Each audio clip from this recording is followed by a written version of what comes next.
Well, thank you so much for being here, Megan, and Absolutely. I'm sharing. excited. Yeah, that's awesome. Yeah, I feel So, like birth is always like such a scary topic for so many people, so I love talking about it because I feel like it's such a positive and exciting and fun thing. So I love just yapping away about it. So when I saw an opportunity, I was like, let's do this. yeah, that's Yeah, awesome. sure. And I feel like we love talking birth too, like all Yes. moms, right? Like, oh yeah, let's totally share our story. Like this is what happened. So that's Yes. so Yes. cool that you're here. But why don't you start off and tell everybody a little bit about you? Who is Megan? I am a newly stay-at-home mom to three. I would describe myself as someone that's very passionate about early childhood development. I spend a lot of time reading away about that topic. It's something I find really interesting and that I'm really passionate about. I would also describe myself as someone that is a mental health advocate, and I am always, advocating for resources for stay-at-home moms and just things like that, just being a friend. And that's how I would describe myself. But my recent hyperfixation, I guess you could say, is kind of delved into unmedicated births for a few reasons. I feel like it's something that once I learned more about it, it was just intriguing to me how much we don't always hear about that end of things, especially if you have a hospital delivery. So I like talking about it, and I'm not like anti-medication or, I think you should do whatever birth you're comfortable doing 100%. I just think we don't always get all the tools to make like the most educated decision on it, Yeah. especially So in the true. hospital setting. Yeah, for So sure. true. Yeah, I feel like you don't hear too much about unmedicated births, or even like I feel like I started hearing a lot more about home births and stuff like that. And I mean, when I had my daughter 9 years ago, you didn't really hear much about that at all. So with your three children, how old are your kids, Megan? My children are all December babies, so they either were just born or just turned an age. Oh, My son just turned 5 on December 14th. My daughter just turned 2 on December 23rd. And I just had my other daughter, Yara, on the 17th of December.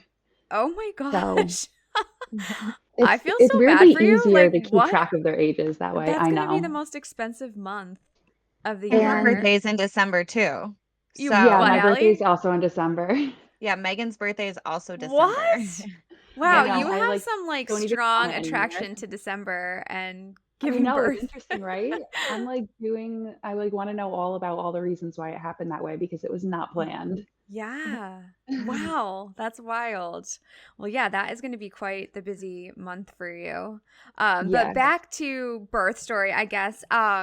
So with your two children before Yara, did you have unmedicated birth as well? For my first, I did not. I had an epidural and I had a really great experience with that too. So I always like to share that I did not have a bad or negative birth story when I had the epidural. And then when I was pregnant with my daughter, I had talked to some friends, and then this is where it sounds like a little scary, and I don't like to put that into the mind of anyone, especially if they're pregnant. But they had complications with the epidural in terms of it only worked on half of my body, or it didn't work at all. I got there too late because really, there's just no. Allie knows more than most people. Mhm. There's no crystal ball for labor. Mm, Where you have that baby and when you have that baby is not up to you. yeah. And for me, it's just maybe the control freak in me that wanted to feel like no matter what, I was going to be okay. I had the tools Mm, to withstand no matter what my labor and delivery looked like. So I got a book called The Mama Natural by Genevieve Howard. I just found it in the library one day and it was really empowering with a lot of different tips that you could use for pain management. So then I was kind of getting in the headspace like, okay, well, maybe I will still use the epidural, but now I have these tools for just in case. mm, And then when I did have my second daughter, I did end up doing unmedicated, but I wouldn't have really had the choice otherwise either because I got there right when it was go time. mm, But for my third, it was really um, more impactful to me and to my baby because that was totally, I was there 6 centimeters dilated. I was offered the epidural several times and I declined it. And I was just in a much better headspace to move forward with that. But I just feel like it never hurts to know some pain management mm. no matter what, just so you're a little more Yeah. prepared. Yeah.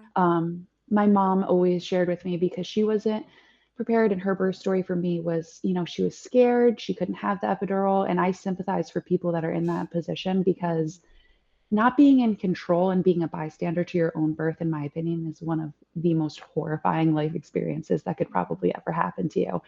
So, yeah, Yeah. I don't think it hurts to have some confidence either way, even if Yeah. that's not the route you want or desire per se. Right. I mean, knowledge is power, right? And having strategies. Well, like you said, it's out of our control, right? Like you can make a plan. And I know we've had Mm. episodes like this before where women have come on and shared and like, okay, well, this was my plan, but this is actually what happened and it didn't go very well, you know? So yeah, having the like, extra strategies and tools, is never going to hurt you, like you said. And you got to kind of go with the flow, right? I mean, I feel like a lot of us Just are type completely A and you surrender. want to control it, but you can't. Like as soon as you get pregnant, basically you lose all control. You So, do. yeah. You really do. And it What can are be a some of the scary feeling for people. yes, yeah, totally. What are some of the tools that you learned from these books, Megan? So a lot of them were a lot of positive mantras, basically, or prayers. It totally depends on what speaks to you more so. I used a little bit of both. There are more guided meditations for either whichever direction you chose to go with that I found really impactful in forms of podcasts, books, or hypnobirthing, which is kind of a separate topic, but also the same in a way, where it's just really reminding you that you are capable of doing this thing. Mm, And when you hear that over and over again, your brain does start to believe it, just like any other thing. If you wake up every morning and you hear something negative or positive about yourself, you're going to eventually believe whichever that is. So I just did a lot of positive reinforcements in the forms of podcasts or even writing notes, leaving them around my house. You can do this. You are a strong being. This is what what God intended. mm, Also, if that's the route you were comfortable with taking, that's something that really pushed me through. And that's more of the mental side. In terms of the physical side, it sounds so silly, but my biggest tool that I used in the hospital that curbed my pain for some reason is not only breathing, but I had a fine tooth comb. And this is something that another mother said. And I just had it in my hand. And whenever I had a powerful contraction, I would squeeze down on it. And I joked and I called it my emotional support comb because I was just walking with it everywhere. And it was just something random, something so silly that I found so much comfort in because it was something in my hand. It was something that I had and it just curved the pain for me. And I just reminded myself, and this was a quote from the book actually that I had mentioned earlier, the Mama Natural. And it was just, I can do anything for 1 minute. mm. And reminding myself that got me through. I wasn't really feeling super painful contractions until it was basically time to push. So those Wow. mantras got me that far. And I was listening to them also while in the room. Mm, The lighting was dim. So I think it's also you'd have to just chat with your hospital about things that they're comfortable with as well. There was a tub to labor in, but it was broken. I didn't let it bother me. I was like, it's fine. They were like, you can get in the shower if you want.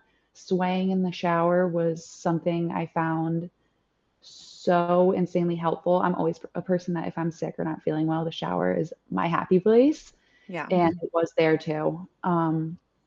Breathing, you hear a lot about that from people, I'm sure, that are choosing to go this route.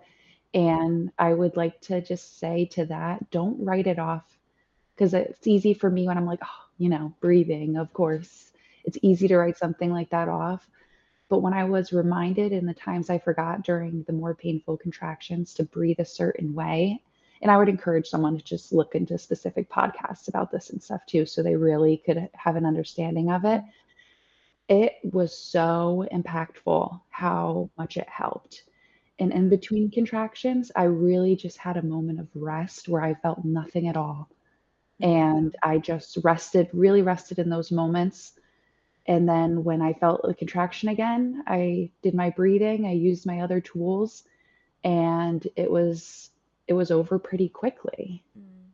So I mean, those are really, I'd probably say, my big ones in the hospital. that's huge. Yeah, I did not do any of that. I feel like for my birth. Neither for my Um, first. yeah, I'm well that I guess that's my question. Like, with these three experiences, like, what did you feel like differently? Like, what are the differences that you noticed? I, after my son, and like I said, so he's my first, he's who I had an epidural with, and it was not a bad experience at all. But I did have some trouble latching him initially with breastfeeding. He was very groggy, so was I. And I am not a medical professional, so I don't want to go too much like into what I feel the pros and cons are of that. Mm, But for me, it was mostly just I was so much more pregnant after my, or so much more present after my girls, mm, like wide awake, ready to like mom, I felt. And everybody's okay. different. Yeah. But even after my second, that was very rushed and kind of chaotic. Um, she latched right away. Her little head was just right in the air. Just, it was just a very surreal experience to see the differences Hmm. between unmedicated versus medicated. But with that being said, for my first, I was pushing a lot longer. My body had never done that before.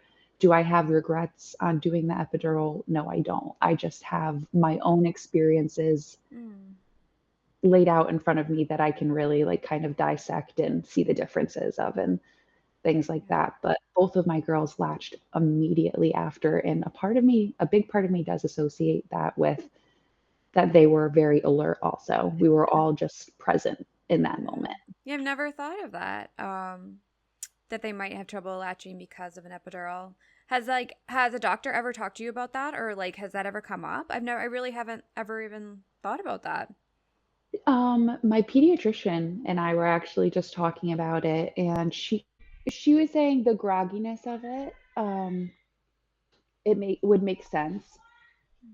But obviously that's not an obstacle that you can't overcome either. So this is all just, Mm, you know, I like I said, I don't want to go too far in either direction. I think you should do the labor that you're comfortable with doing, but it makes sense that if both of you are more alert, then both of you are probably going to achieve that a little bit hmm. faster. Yeah, that makes a Yeah. lot of sense. Yeah. And it's good to have these tools because you never know. Like, I didn't know an epidural could fail. I had no clue. Like, Mm, no one ever told me that was even a possibility. And so when my epidural failed with my first, I was like, what is going on? Like, why yeah. is this happening? And what a different experience. And I wish I had the tools and I didn't. But by the grace of God, I got through it and I advocated for myself, which I'm very proud of because I didn't have anyone there to advocate for me. I mean, my husband was there and my mom was there, but they weren't trying to push either way for anything. Mm, And so I wish I had those tools. But because of that experience, moving forward, same with you. I just realized like your body is meant to do this. God made women for a specific mm, reason. And it was just so empowering. yeah. And then moving forward to the other births, it was just such a great experience to have those as well. Yeah. Yeah, I mean, Yeah. everyone's birth story is so different. I mean, I definitely had an epidural, but they gave me something else before the epidural, and I regret that for sure because I felt Hmm. like that made me groggy as I did dilate more, and I wish I Hmm. could have been a little bit more present before then. I just felt like it took my energy away. So Hmm. I can't remember what it was called. I mean, my daughter's 9. This was a long time ago. I Hmm. don't know what it was, but yeah, I mean, I think you do have to have a plan, and I think having those backup tools.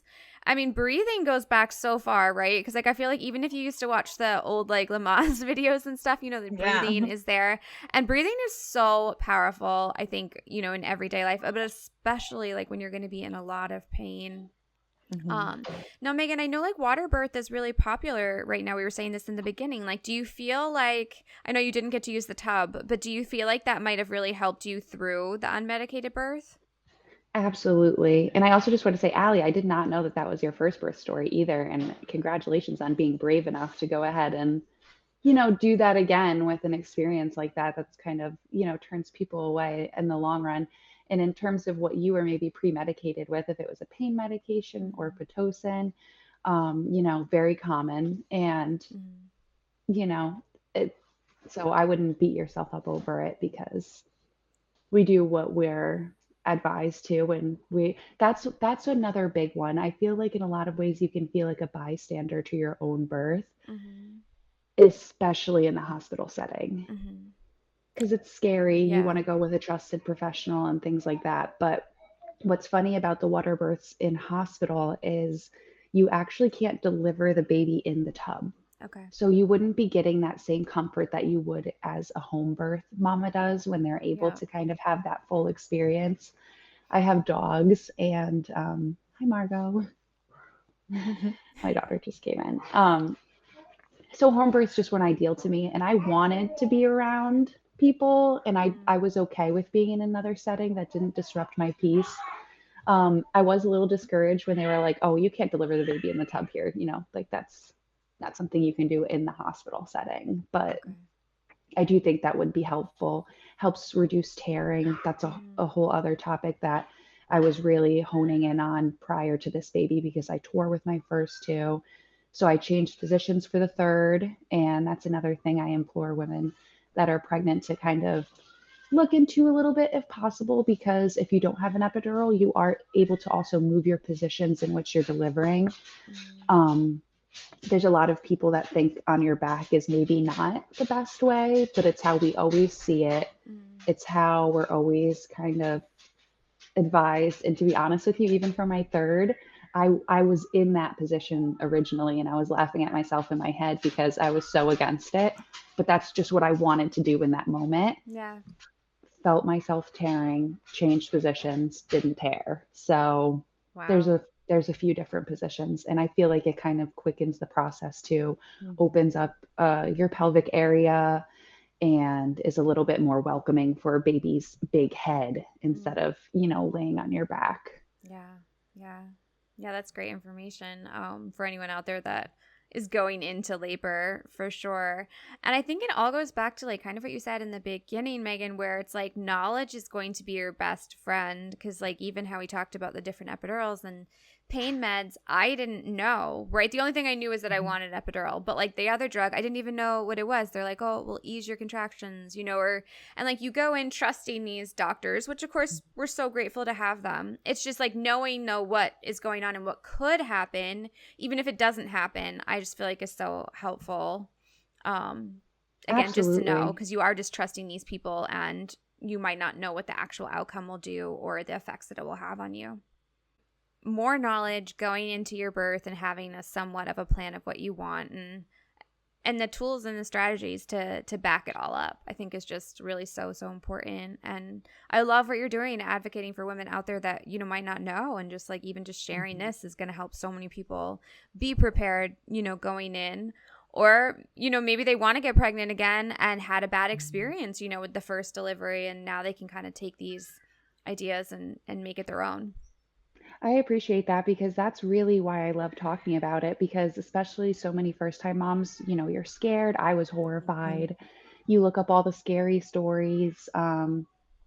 Just protect your peace. Listen to only positive birth stories. If someone wants to come up with you, you can kind of tell by the look on their face what they're going to say. Like, oh, well, my birth experience, like even Allie, like she had a pretty traumatic experience. Not traumatic, but you had the car Hectic. um, We'll call it delivery. hectic. You didn't even say it negatively. Like you shared that story in a positive way, and I love that about you. And you just know when someone's going to be like, "Oh, well, be careful because birth is blah blah blah." And I just like to be a person that is the opposite of that for people that are pregnant. It's so important. Yeah. I think it Yeah. is just like being able to share our stories in a positive light. Because really, there's so much positivity in it. Even if you had a horrible delivery and it didn't go the way you wanted to, it's like you still got your child from it, right? It's like, so Yeah. there's so much positivity within it and so much we can learn, right? And take that into either the next one. I mean, what did you learn in the car, Ellie? Like, what? I learned a few things. It reaffirmed that God is just a funny guy. Like, Yeah. because I never wanted that to be me, and it was my biggest fear. And he was just like, "No, we're doing this, and you're gonna do great." But I learned what I knew all along, but like you always doubt yourself in that situation, right? Like you are in so much pain.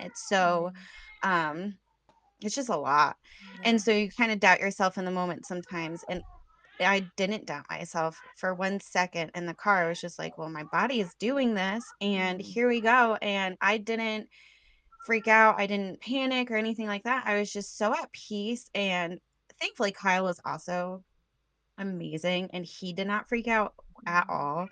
And Emotional I've shared support from your before. partner is Yeah, he very was so important. calm. He was so calm. And I think he was in disbelief too. I mean, Right. I was like, "All right, pull over." And he was like, "I'm looking for a spot." I'm like, "No, no, no. You actually just need to pull over." And we both were very calm. And he got out and, he didn't run over, but he quickly came over to my side and he just listened to the 911 operator and we just had her out in a second. Like, and it was fine. And it was just, people think I'm crazy, but the best experience of my entire life. Like, I loved every second of it. I love the fact that it was so empowering to do it myself, and I love that. Yeah. Um, and I love that it was just us two. Like, it was so special to share that moment with him, and Yeah. also to find out the gender of our baby myself. Like, the doctor didn't tell me. I got to look, and that was so cool too, to Yeah. see like myself, like that it was a girl and everything. This was Waylon, Um, right? yeah, Okay. Yeah. So yeah, crazy. it I is mean, that just goes crazy. to show too that like, well, first of all, we can do it no matter what. No matter Yeah, what plan you choose, you can do it. yeah, But second, like women are just so badass. And like when it comes yes. down to it, you're gonna do what you need to do. So whatever Mhm. fears you have, try obviously again, make your plan, educate yourself, but you can do it. And Yeah, you can Just do it alone surrender, or which you is what Allie, I think, did exactly. in that Yeah. moment. She yeah, surrendered Yeah. to her circumstances. Yeah. She possessed the power to own her circumstances. so sweet, And Megan. no, Yeah. I'm serious. I love that. I loved how you shared that story. That's why I was so excited when you were posting about this, because I was like, one, her birth story is, she's got something to talk about there. Yeah. And you overcame it. And instead of, wallowing in the fear of it, you made it an amazing experience, and you live with a story to tell. Yeah, Yeah. yeah. It was, So cool. like I said, the best thing. I never in my entire life thought home birthing or no epidural or anything I could do that. Hmm. Um, but every birth I was like, all right, I could do anything. Yeah. So And then cool. the other thing is it goes into your life in general, like not just birth, but Mm. after you give birth, no matter how, with an epidural, without C-section, it doesn't matter how you give birth, but once you have that experience, then you could literally do anything. Yeah. Anything. Yeah. I know I've said this like so many times on this podcast, but like after I had my daughter, I was like, how do men think they are more powerful than women? Like They're after you give they birth, they've been hiding this. They've been trying to they like cover this up for that's what all they of have to like time, right? exactly. Yeah. It's pretty incredible. Very, very Yeah. cool. He Well, says, Megan. sorry, Oh, no, go my ahead. mic was off for that 1 second, but yeah, my husband, he's definitely not one of those guys, especially after the third. He's like, this would never be my prerogative to go ahead and birth babies. So he gives Yeah. me a lot of credit, and women in general, he gives a lot Yeah. of credit too after being along for the ride so many times. He no longer thinks that. Yeah, it is like it's a crazy, crazy experience that I feel like Mhm. everyone should experience because, I mean, Mhm. first of all, it's just so beautiful, but it's also so crazy what God can do, like how God made us, and just like the whole, It's Mhm. empowering yeah, how you feel yeah, after, yeah, once you've, no matter which route you go after it and you've done it, yeah, it is a yeah, good feeling. it is. And you're creating a life. It's just insane. Yeah, Yeah. Lifelong bond yeah, forever. for sure.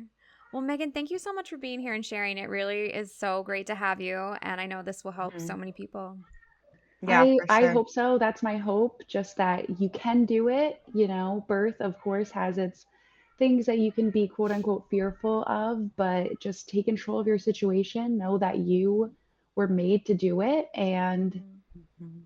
Mhm. the rest of the tools you learn, they can be specific to you. But yeah, I just encourage mamas to be excited and not, just listen to all the scary negative parts of it. It can be a really beautiful thing. Yeah. All right, ladies. Well, have a great day. Thank you again, Megan. We'll talk to you soon. Yeah, it was nice to meet Hi, you. Bye, thank you. Allie. I'm Nice sure to I'll meet you talk to you too. soon. Yeah, for sure. Can't wait to Thank see you you. guys. All right. Thanks. Bye. Bye. Bye.